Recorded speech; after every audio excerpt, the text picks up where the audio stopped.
नमस्कार दोस्तों, आज बात करते हैं दो महत्वपूर्ण प्रश्नों की कि पैलिएटिव केयर क्या होता है और पैलिएटिव केयर का इंटीग्रेशन क्यों महत्वपूर्ण होता है।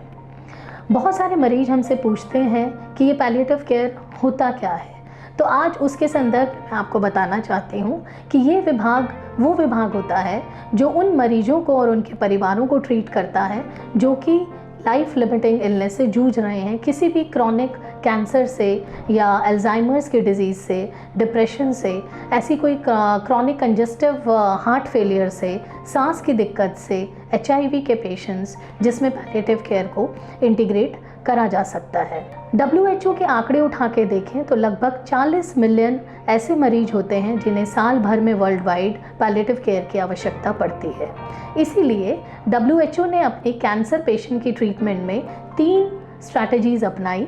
पहली स्ट्रैटेजी ये कि प्रिवेंशन पे काम किया जाए कि कैंसर हो ही नहीं। दूसरी स्ट्रैटेजी ट्रीटमेंट, तो उस कैंसर से रिलेटेड डिजीज़ रिलेटेड ट्रीटमेंट देना आवश्यक है। और तीसरी चीज़ integration of palliative care along with the disease, जैसे कि कैंसर का मरीज।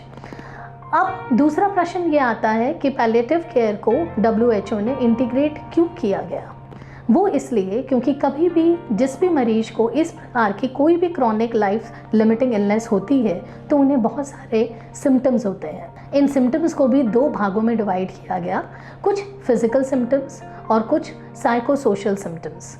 फिजिकल सिम्टम्स में आते हैं हमारे जैसे कि पेन होना, जो कि नोसिसेप्टिव पेन भी हो सकता है या नसों के दबाव की वजह से जो ट्यूमर के कारण होता है, न्यूरोपैथिक पेन भी हो सकता है।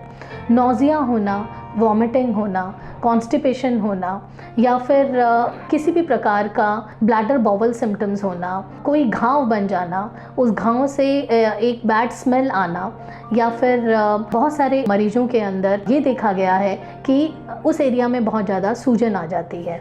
ये सारे कैटेगरीज़ होती हैं फिज़िकल सिम्टम्स की। और कुछ साइकोसोशल सिम्टम्स होते हैं जिसमें मरीज को एंजाइटी होती है जब उसे पता चलता है कि वो कैंसर से पीड़ित है।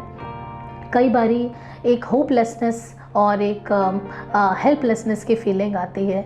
पेशेंट टोटली अपने परिवार पे निर्भर हो जाता है या फिर कई बारी अपने आप को सोशली आइसोलेट कर लेता है, डिप्रेशन होने लगता है और मूड स्विंग्स आने लगते हैं। कई बारी अपने आप को स्पिरिचुअली वो कोरिलेट करने लगता है कि मेरे साथ ही ऐसा क्यों हुआ।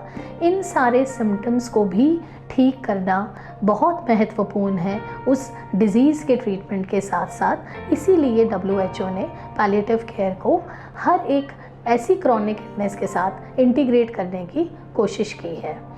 अगर आपको लगता है कि इन सारे सिम्टम्स से कोई भी आपका परिजन पीड़ित है तो आप आके हमसे संपर्क कर सकते हैं।